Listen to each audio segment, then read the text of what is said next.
What would you do if an amusement park you owned lost $231 million in a single year? This is not a hypothetical situation. This is actually what happened to Six Flags in 2024. Today, we are diving into the real reason behind all the massive changes that have happened to Six Flags in 2025 and that will continue to happen through 2026 and future years. From ride removals to major park upgrades, and it all comes down to this: a financial mess they can't ignore anymore. Let's talk about how losing money is forcing Six Flags to change everything and what that means to you.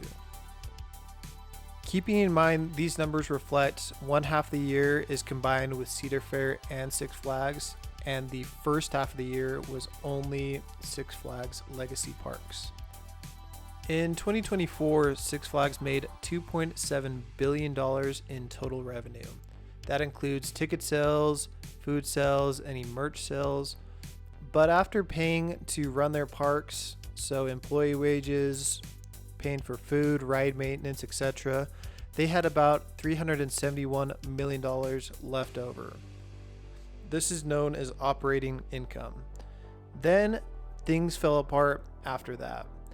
After interest, taxes, and debt, they actually had a loss of $231 million in 2024. So what does this mean? It's like trying to fill a bucket with water, but there's a hole at the bottom. The parks are making money, they're actually profitable, but debts are draining it faster than water comes in.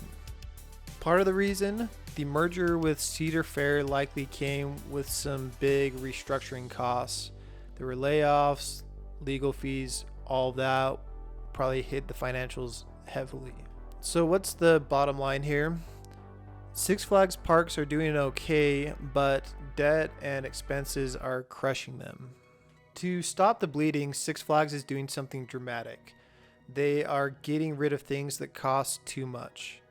That's why you see rides like Kingda Ka and Superman Escape from Krypton closing. They had high maintenance costs, high downtime, which in Six Flags' eyes means that they aren't profitable or worthwhile to keep around.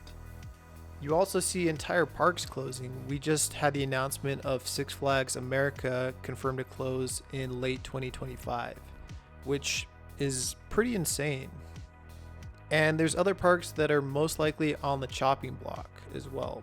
Six Flags has a whole plan in place to turn this financial situation around, and it's called Project Accelerate. It's starting with creating a better guest experience, making every visit feel worth your money, smoother ticket buying, better food, better operations. Secondly, operational efficiency. They are looking to cut waste, not thrills. This could come in the form of bulk discounts on food and supplies, shared tech systems across all parks. So having the same ticketing system, the same website layout, servers, all of that could save some money. Also, thirdly, they are looking to make smarter investments. This means spending money where it actually matters. My theory, that would mean less risky rides. So instead of buying prototypes, they're going to look to reliable manufacturers like B&M, for example. This is also why you're seeing all these rides being repainted, refurbished.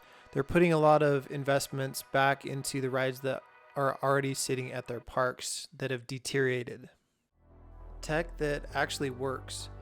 Between the merge of these two parks, they've had to merge their systems as well.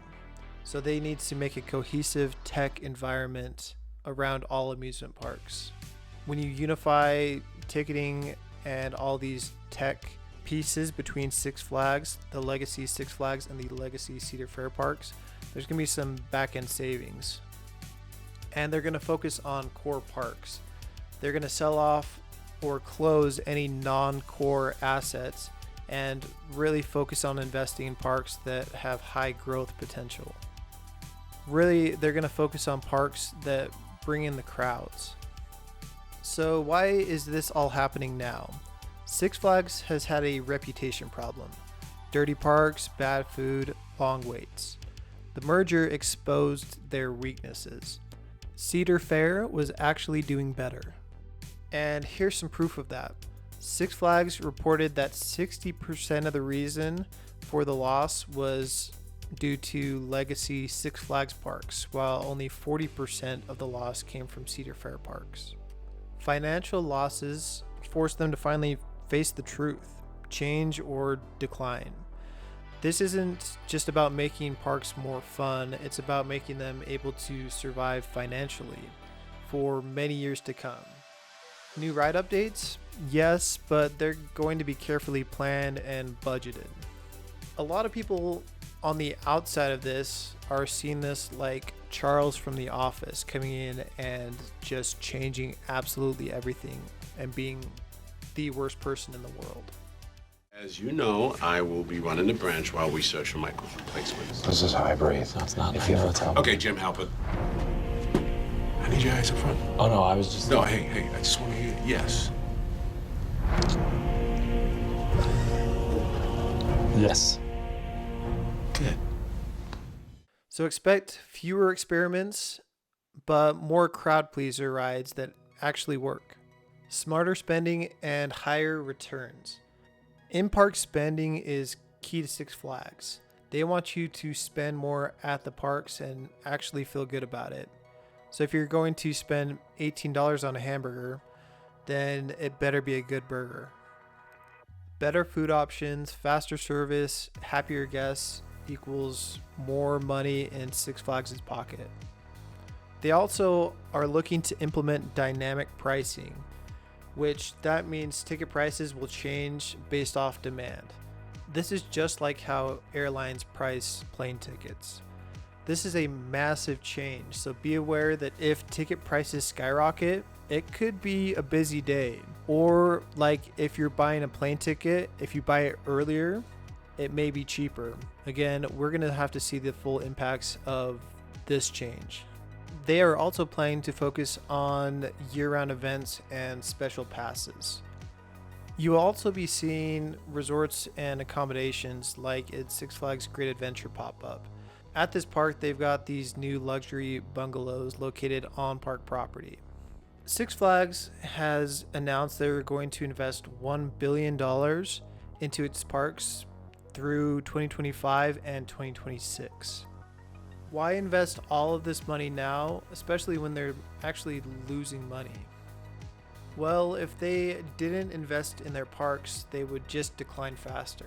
So they're really just playing catch up on deferred maintenance and upkeep of their parks and trying to restore guest trust. And in case you didn't hear what that $1 billion was going towards, it's going to go towards coaster upgrades, new paint, better ops, new attractions that are safer bets, to be honest. It's going to be invested in tech around the park, and $80 million of that will be going towards food and beverage upgrades. So pay attention to that this year and next year at Six Flags parks. So here are some of my final thoughts on all this. Is this good timing? If you love theme parks and amusement parks, this is actually amazing news. Financial losses actually forced Six Flags to take accountability and modernize their parks and rides.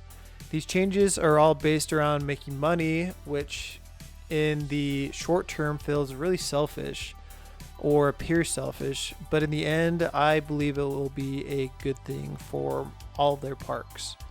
You may see fewer parks, fewer rides, but what's left will be a cleaner, better run, and more enjoyable experience. That's just my opinion on it all. Let me know your thoughts in the comments below.